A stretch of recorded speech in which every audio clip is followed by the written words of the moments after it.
할렐루야. 오늘 주일 일부 예배에 오신 우리 성도님들을 주님의 이름으로 축복하고 환영합니다.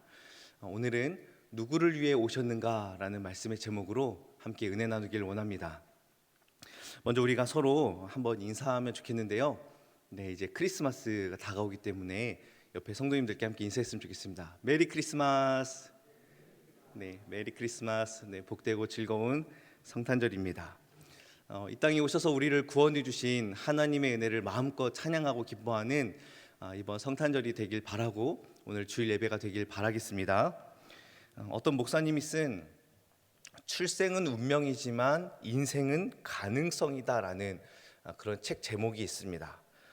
왜 출생은 운명이라고 이야기를 하는 걸까요? 우리가 선택해서 태어난 게 아니라 우리의 마음과 의지와는 전혀 상관없이 태어나진 것이기 때문입니다. 우리 모두는 눈을 떠보니 이 세상에 태어나진 거예요. 그래서 당신은 왜 태어났습니까? 라는 질문들, 어렸을 때 초등학교 때 아이들이 생일날 이렇게 놀리죠. 왜 태어났니? 하잖아요. 그 노래를 이렇게 받으면 대답할 말이 없습니다. 왜냐하면 우리는 왜 태어났는지 몰라요. 그냥 눈을 떠보니까 이 세상에 나온 거예요. 그래서 이 질문에 답할 수 있는 사람은 아무도 없습니다. 그런데 이 질문에 답할 수 있는 분이 딱 한 분 계시죠. 누구시죠? 바로 예수님이십니다. 예수님은 운명처럼 태어나진 분이 아니라 자신의 목적과 의지와 그리고 자기의 기준을 가지고 이 땅에 오셨기 때문입니다. 그렇다면 예수님은 왜 오셨을까요? 예수님이 오신 목적과 이유에 대한 예언의 말씀이 오늘 본문의 말씀입니다. 오늘 말씀을 통해서 왜 예수님이 오셔야 했는지, 그리고 왜 대신 죽으시는 죽음을 통해서 우리를 구원하셔야 했는지, 그리고 예수님은 누구를 위해 오셔야 했는지에 대한 이 세 가지에 대한 답을 찾고 또 함께 성탄의 은혜를 나누기 원합니다. 오늘 본문은 여러분이 잘 아는 본문입니다. 하나님이 보내신 고난받는 종에 대한 예언의 말씀이죠. 우리는 이미 이사야에 등장하고 있는 여호와의 고난받는 종이 예수님을 예언하고 있음을 잘 알고 있습니다.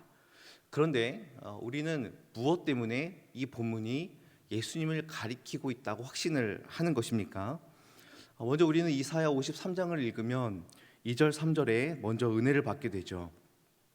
그는 주 앞에서 자라나기를 연한 순 같고 마른 땅에서 나온 뿌리 같아서 고운 모양도 없고 풍채도 없은즉 우리가 보기에 흠모할 만한 아름다운 것이 없도다.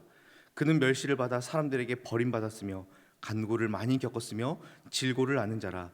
마치 사람들이 그에게서 얼굴을 가리는 것 같이 멸시를 당하였고 우리도 그를 귀히 여기지 아니하였도다 라는 말씀이 처음에 등장을 해요. 그래, 우리 주님이 이렇게 낮고 천한 모습으로 오셨구나 라고 하면서 우리가 말씀을 보면 좀 마음이 좀 찡하지 않습니까?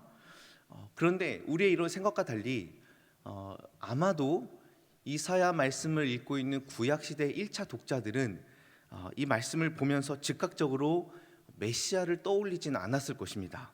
왜냐하면 구약에 나오는 하나님의 종들은 대체적으로 다 고난 중에 있었기 때문이에요.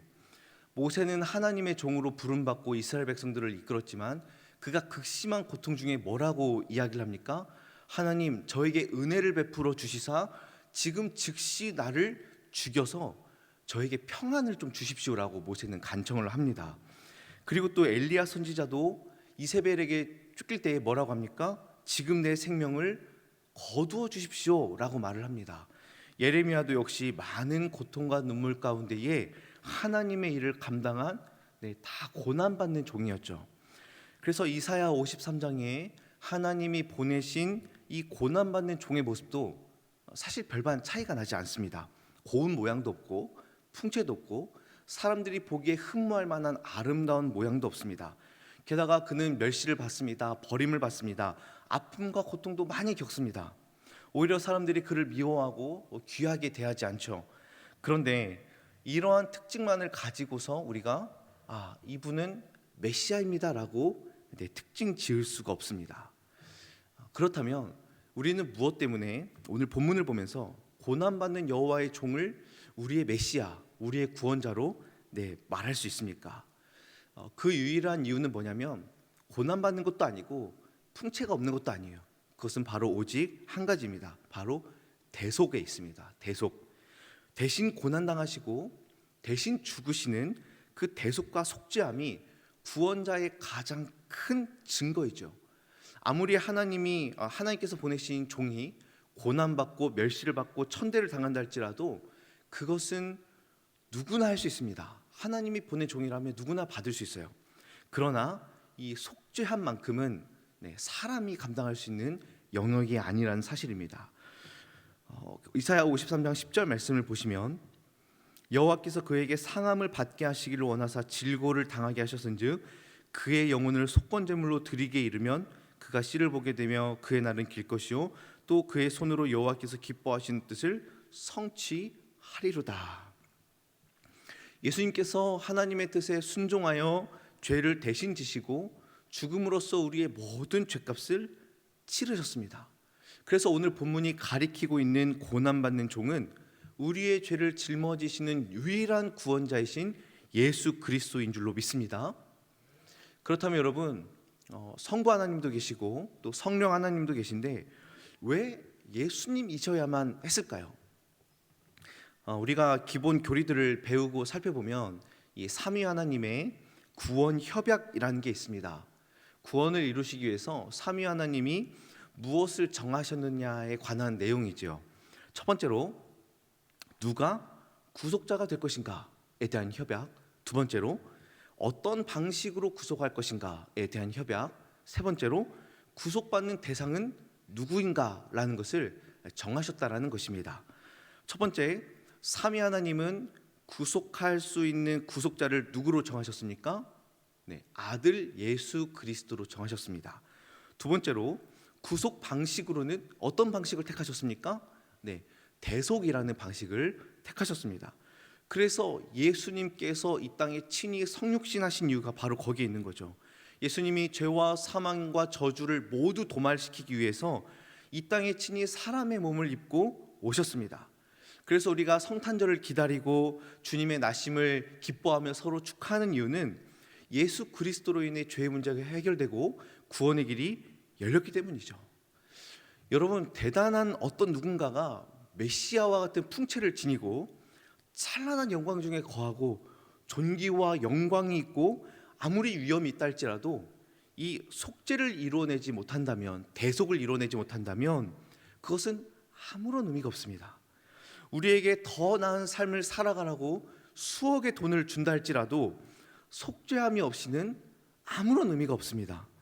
우리의 메시아는 반드시 어떤 분이어야 됩니까? 속죄를 하실 수 있는 분이어야 돼요. 우리의 메시아는 왕처럼 엄청난 광채가 나는 분도 아니고 우리의 메시아는 어떤 엄청난 재력을 가지고 있는 분이 아니라 우리의 메시아는 반드시 속죄를 하실 수 있는 분이어야만 우리가 살 수 있는 것입니다.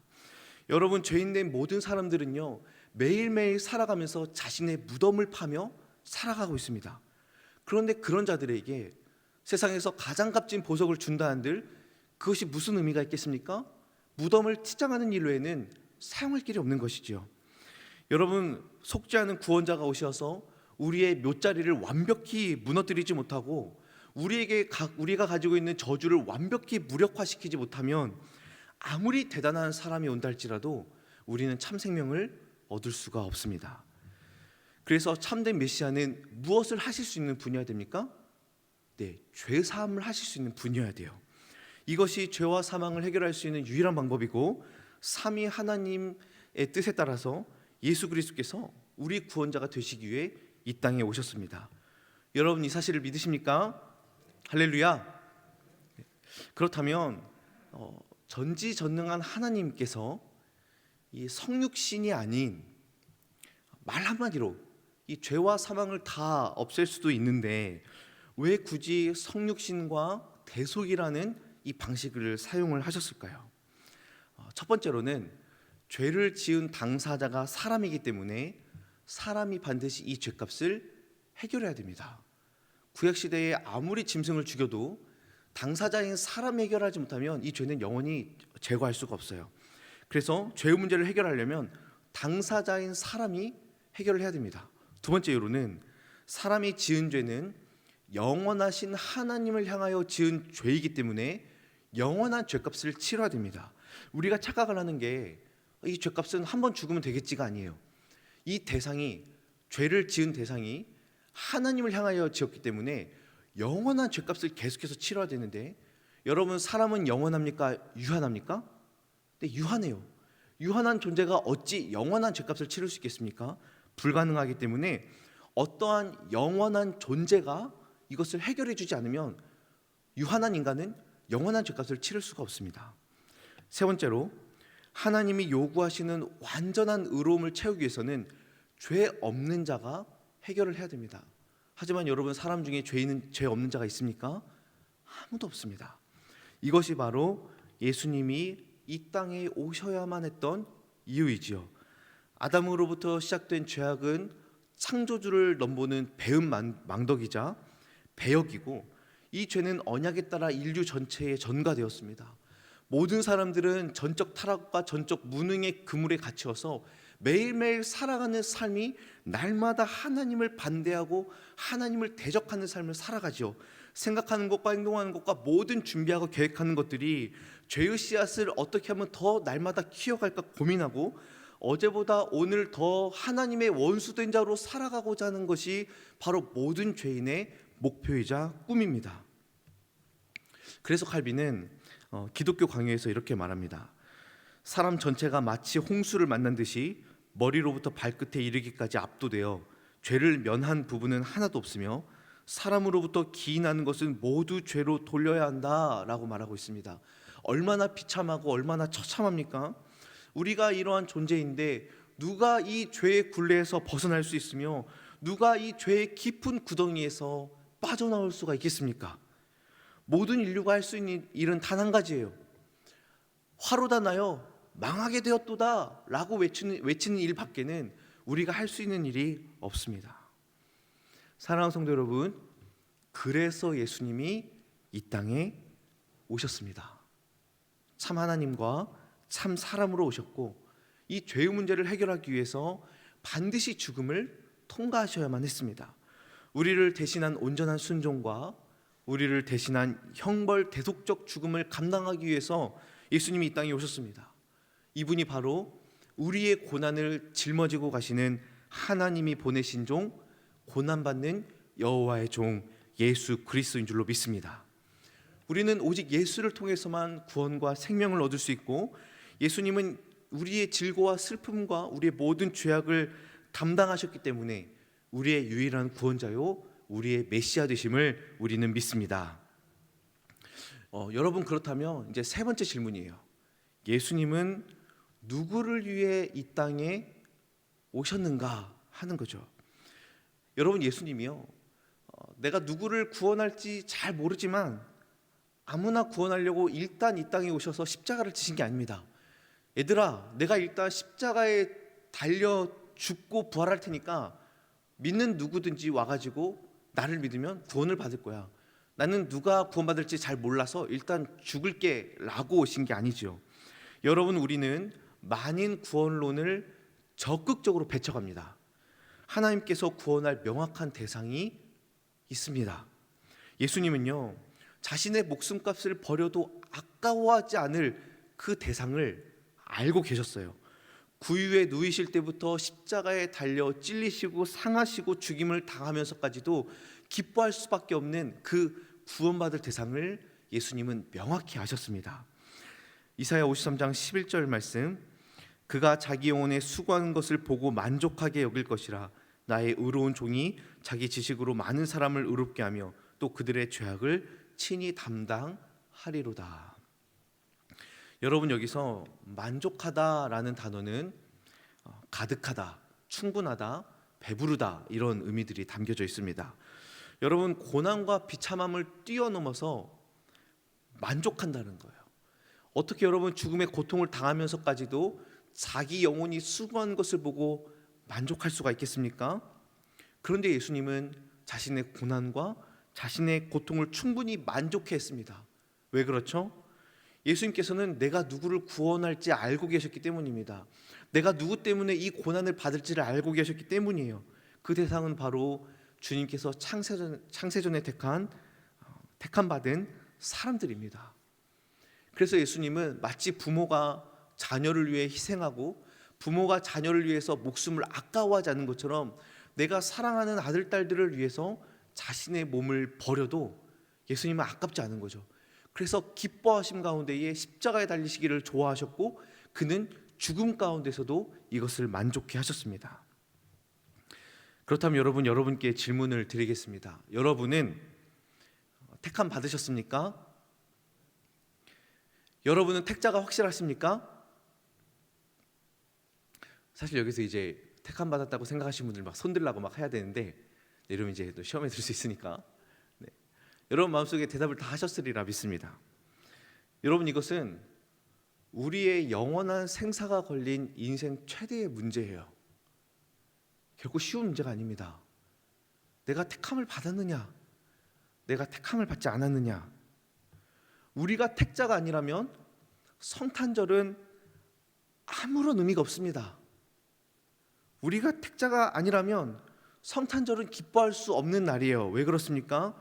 성탄절은 예수 그리스도께서 오심으로 모든 죄 용서하시고 구원을 주시고 더불어서 믿지 않는 자에게 심판하시는 그 심판주가 되시기 때문에 믿지 아니하고 유기된 자들, 택함받지 않은 자들에게는 예수님이 이 땅에 오신 것이 절망이고 죽음에 대한 처참함을 자기가 확인받는 날이에요. 그래서 예수를 믿지 않는 자들에게는, 택함을 받지 않은 자들에게는 성탄절이 결코 기쁠 수가 없습니다. 그렇다면 여러분은 택함을 받으셨습니까? 어떤 자가 택자입니까? 택자는 다른 사람보다 조금 더 거룩하거나 조금 덜 죄를 지은 자가 아닙니다. 여러분, 택함 받은 자는 처음부터 조금 더 고귀하거나 아니면 조금 더 도덕적이거나 조금 더 양심이 있기 때문에 하나님이 택하신 게 아니에요. 택자도 동일하게 어둠 속에 있었고 절망 중에 있었으며 죽음을 향해서 열심히 달려가던 자였습니다. 별반 다를 바가 없었습니다. 우리는 철저한 죄인의 상태에서 아무런 조건 없이, 아무런 이유 없이, 아무런 영문도 모른 채 오직 하나님의 선하심에 따라 택함을 받았습니다. 하나님께서 몇 사람을 구원받을 자로 정하시고 그 완악한 죄인의 마음을 여시며 구원의 은혜를 주시기로 작정하셨어요. 만약 우리의 어떠함으로 구원함을 결정받는다면 여러분, 우리는 천국에 갈 조건보다 지옥에 갈 조건을 더 많이 가지고 있는 존재가 바로 저와 여러분들입니다. 인정하십니까? 네, 여러분, 우리는 생각보다 괜찮은 사람들이 아니에요. 너무 비참한 존재고 너무나 죄악 덩어리입니다. 그래서 택함 받은 자들은 자신 안에 선택받을 이유가 아무것도 없다라는 것을 너무나 잘 알고 있습니다. 그럼에도 불구하고 하나님이 그렇게 택하시기를 원하신 거예요. 그래서 예정교리는 택자들을 위한 감사의 영역입니다. 여러분, 우리는 성탄절을 맞이하면서 이렇게 외쳐야 됩니다. 하나님, 왜 저를 택하셨습니까? 저는 여전히 이해가 되지 않습니다. 제 자신을 보면 볼수록 저에게는 구원받을 만한 자격이 아무것도 없음을 저는 너무나 여실히 알고 있습니다. 하나님, 저는 하나님이 진노하시는 죄인이요, 하나님을 감히 찾을 수도 없고 부를 수도 없으며 하나님을 볼 수도 없는 죄악 덩어리일 뿐임을 저는 너무나 잘 알고 있습니다. 그런데 왜 하나님 저를 택하셔서 복음을 주시고 왜 구원을 베푸셨으며 왜 예수 그리스도를 나의 구주로 주셨습니까? 하나님, 내가 교회를 다닌 지 수십 년이 되었지만 저는 오늘 이 시간에도 여전히 주님이 나를 구원하신 이유를 잘 모르겠어요 라고 고백하는 자세가 바로 성탄의 기쁨을 누리는 성도요, 참 택자들의 고백인 줄로 믿습니다. 그래서 예정교리는 누가 택자이고 누가 유기된 자인지 편을 가르고 택함받지 못한 자들에게 한없는 절망을 주기 위한 교리가 아니라 철저히 믿는 자들에게 감사와 겸손을 요구하는 교리예요. 그래서 이 교리 때문에 과거에는 거룩한 고민과 근심이 많았습니다. 내가 택함받지 못하면 어떡하지? 내가 아무리 열심히 해도 생명책에 내 이름이 기록되지 않았으면 어떡하지? 라는 두려움이 아니라 택함 받은 자로서의 표지가 내 삶에서 거룩하게 드러나지 않았을 때 진심으로 고민하고 자신의 영혼을 걱정하며 성령께서 혹여나 나를 떠나가실까 하는 염려가 많았습니다. 내가 택함 받은 자라는데 왜 나의 삶에서는 그런 표지가 드러나지 않을까라는 고민이었죠. 그래서 교리 해설서나 고전 신앙 서적들을 보면 사람들에게 이렇게 권면합니다. 당신이 택함 받지 못할까 봐 걱정하고 두려워하고 당신이 염려한다면 그것은 어쩌면 택함 받았다라는 증거일 수도 있습니다. 두려워하지 마십시오. 당신이 지금 말씀대로 살지 못하는 것에 대해서 너무나 슬퍼하고 더욱 거룩해지기를 원하고 말씀 따라 살고 싶다라는 마음이 지금 있다면 그것이야말로 하나님이 당신을 택했다라는 증거입니다 라고 하면서 계속해서 확신을 주고 격려하는 내용들이 굉장히 많이 등장합니다. 그래서 성도들마다 말씀을 따라 살려는 몸부림이 많았고 내가 하나님의 택한 백성인데 이렇게 살아도 되겠는가라는 슬픔을 가지고 눈물로 기도하며 거룩하게 살고자 하는 열망이 가슴 가운데 많았습니다. 여러분, 그런데 현대 사회로 들어오면서 이런 모습들이 조금 바뀐 것 같아요. 똑같이 예전 교리를 듣고 똑같이 하나님께서 죄인된 우리를 택하시고 죄 용서하시고 구원을 하시고 복음을 주셨다라는 말을 들었을 때 여러분 어떠한 반응입니까? 네, 당연히 구원받을 줄 압니다. 이제는 너무 많이 들어가지고 감흥이 없어요. 이렇게 얘기를 하죠. 난 어차피 택함 받았으니까 천국이야. 난 어렸을 때부터 세례도 받았고 우리 부모님으로부터 나는 모태신앙으로 자랐기 때문에 나는 비교적 안전해. 나는 창세전부터 하나님께 택한 거룩한 백성이야. 그러므로 내가 천국 가는 것은 당연한 거 아니야? 라고 생각하는 이들이 생겨나기 시작했습니다. 그러다 보니까 어떤 영혼에 대한 거룩한 근심이나 죄에 대한 어떠한 두려움이나 말씀에 순종하려는 갈망과 순수한 마음들보다는 일단 천국에 대한 확증을 받았다 생각하기 때문에 자신의 평안과 안정과 자신의 삶의 복지를 위해서 살아가는 경우가 허다합니다. 여러분, 구약의 이스라엘 백성들이 이렇게 생각하다가 망하지 않았습니까? 그들이 가지고 있던 큰 착각 세 가지가 있죠. 첫 번째는 우리는 하나님의 택한 성민이기 때문에 결코 망하지 않는다.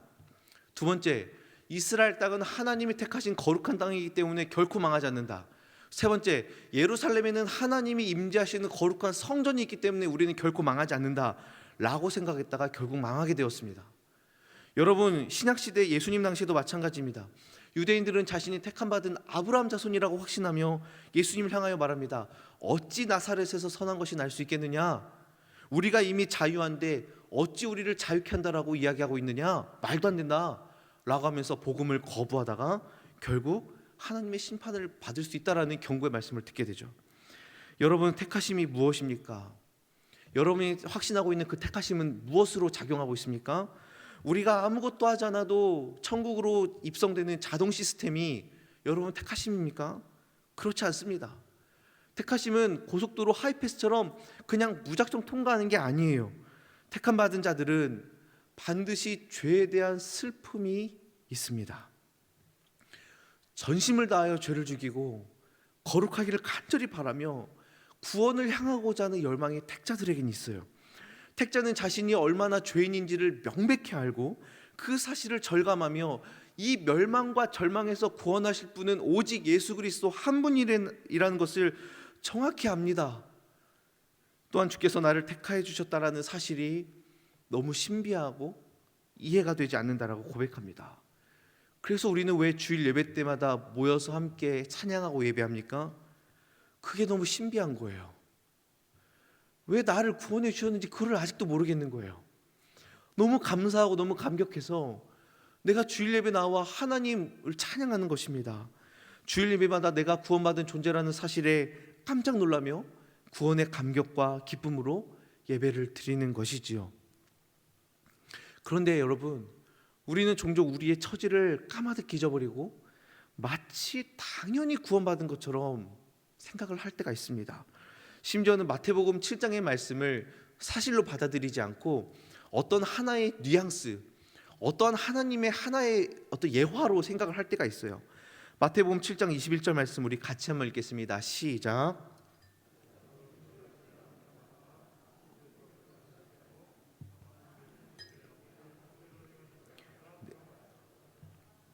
아멘. 나더러 주여 주여 하는 자마다 다 천국에 들어갈 것이 아니요 다만 하늘에 계신 내 아버지의 뜻대로 행하는 자라야 들어갈 수 있다 라는 뉘앙스. 그래, 그만큼 하나님 말씀 잘 지키라는 얘기겠지. 여러분, 이 말씀이 무슨 뜻입니까? 행함으로 구원받는다라는 말씀이 결코 아니지요. 율법을 지켜야 구원을 받는다라는 구약시대의 구원론도 아닙니다. 이것은 우리 눈에 보이지 않는 믿음과 우리 눈에 보이지 않는 택자의 증거를 확인한다라는 거예요. 무엇으로 확인한다라는 것입니까? 말씀의 순종과 거룩의 삶으로 증거를 삼고 확인한다라는 거예요. 그래서 택자들은 명확한 증거가 있습니다. 죄의 멍에를 다 풀어버리고 하늘에 계신 아버지의 뜻대로 살아가는 자들, 이 사람들이 바로 주께서 택한 자들이라는 것이지요.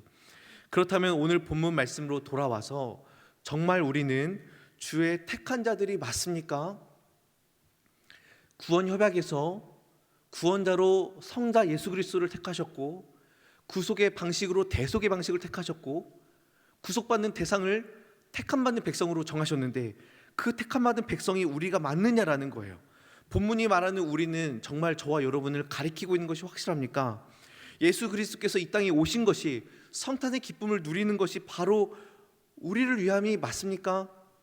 사랑하는 성도 여러분, 저와 여러분 각자가 고백하기를 나는 아무런 소망 없는 죄인임을 알고 탄식하며 내가 구원받을 길은 오직 예수 그리스도 한 분밖에 없음을 확실히 믿고 나의 옛사람은 예수 십자가에 못 박아 죽였으며 이제는 거듭난 새 삶으로 살아났다라는 사실을 믿고 새 삶을 결단하고 예수 그리스도를 유일한 왕으로 모시며 이제는 순종하는 삶을 살기를 원합니다라고 간절히 바라고 또한 그렇게 살아가고 있는 자라면 하나님의 택함을 받은 자임을 확신하시길 바랍니다. 본문의 4절에서 6절 말씀이 우리를 위한 말씀임을 여러분 확신하면서 이 시간 한번 같이 읽겠습니다. 시작. 그는 실로 우리의 질고를 지고 우리의 슬픔을 당하였거늘 우리는 생각하기를 그는 징벌을 받아 하나님께 맞으며 고난을 당한다 하였노라. 그가 찔림은 우리의 허물 때문이요 그가 상함은 우리의 죄악 때문이라. 그가 징계를 받음으로 우리는 평화를 누리고 그가 채찍에 맞음으로 우리는 나음을 받았도다. 우리는 다 양 같아서 그릇 행하여 각기 제 길로 갔거늘 여호와께서는 우리 모두의 죄악을 그에게 담당시키셨도다. 할렐루야. 오늘 본문이 가리키는 우리가 바로 저와 여러분 우리임을 확신하십니까? 저는 예수 그리스도께서 우리를 위하여 이 땅에 오셨음을 믿습니다. 이것이 은혜이지요. 그런데 여기에서 우리가 드는 궁금증들이 하나씩 있어요. 걸리는 문제가 있습니다. 그렇다면 택함받지 않은 자들은 그들이 아무리 구원을 원하고 아무리 하나님께 나아가려고 해도 택함을 못 받았으니까 결국 구원받지 못하고 구원에서 탈락되는 것인가? 정말 그러한가? 라는 문제예요. 여러분, 예수님은 자신에게 나아오는 자들을 단 한 번도 막거나 거절하지 않으셨습니다. 예수님은 먼저 죄인의 집에 들어가셨고 예수님은 자기에게 나아오는 어린아이조차도 막지 않으셨어요. 심지어 십자가 위에 강도를 향하여 손을 내미신 분이 바로 우리 예수님이시죠.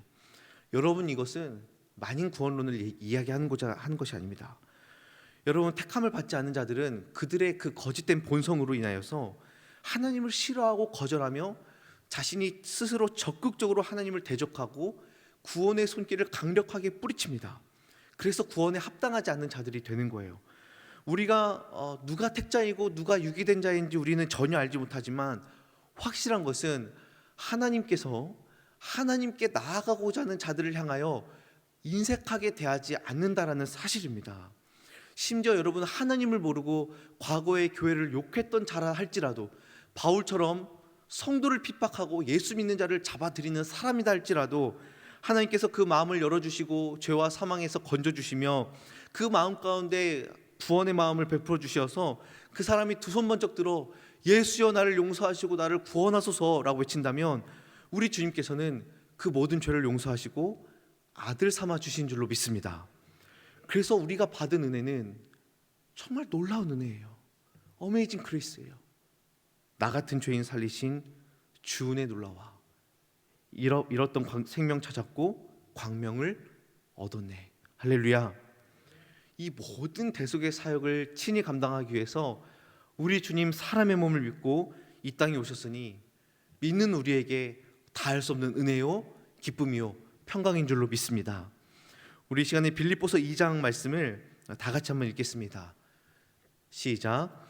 그는 근본 하나님의 본체시나 하나님과 동등됨을 취할 것으로 여기지 아니하시고 오히려 자기를 비워 종의 형체를 가지사 사람들과 같이 되셨고 사람의 모양으로 나타나사 자기를 낮추시고 죽기까지 복종하셨으니 곧 십자가의 죽으심이라. 아멘.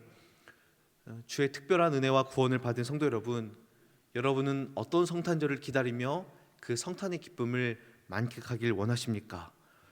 우리를 위한 속죄제물이요 화목제물로 오신 예수 그리스도를 바라보면서 그분께 감사하며 온전한 경배 올려드리길 주님의 이름으로 축복합니다. 빨리 성탄절 예배 드리고 뭐하고 놀지, 어디 가서 즐거워야 될지 그것을 고민하는 것이 아니라 날 위해 이 땅에 친히 오신 예수 그리스도의 그 대속의 은혜를 깊이 묵상하며 주님의 구원의 은혜에 감격하는 복된 날 되길 축복합니다. 그렇다면 택함 받은 자는 어떻게 살아가야 될까? 두 가지로 말씀드리고 싶습니다. 첫 번째는 육체를 위하여 심는 자가 아니라 성령을 위하여 심는 자가 되기를 바랍니다.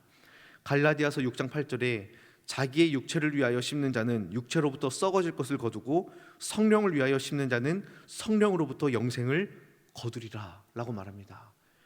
믿는 우리들이 자주 빠지는 함정 중에 하나가 뭐냐면 죄를 안 짓는 데만 초점을 둔다라는 사실이에요. 예수님을 믿으니까 최소한 이러한 죄는 안 지어야지라는 거죠. 네, 좋은 마음이고 좋은 자세입니다. 그런데 신앙생활이 이게 전부라면 여러분 함정에 빠지는 겁니다. 적극적으로 죄를 짓지는 않지만 그렇다고 예수님의 제자처럼 살지도 아니하는 것, 이것은 여러분 불신앙이자 불순종이에요. 여러분 죄를 짓지 않는 것이 거룩이 아니라 순종이 거룩입니다. 순종이 거룩이에요. 그래서 우리는 죄를 안 짓는 것에 만족하면 안 됩니다.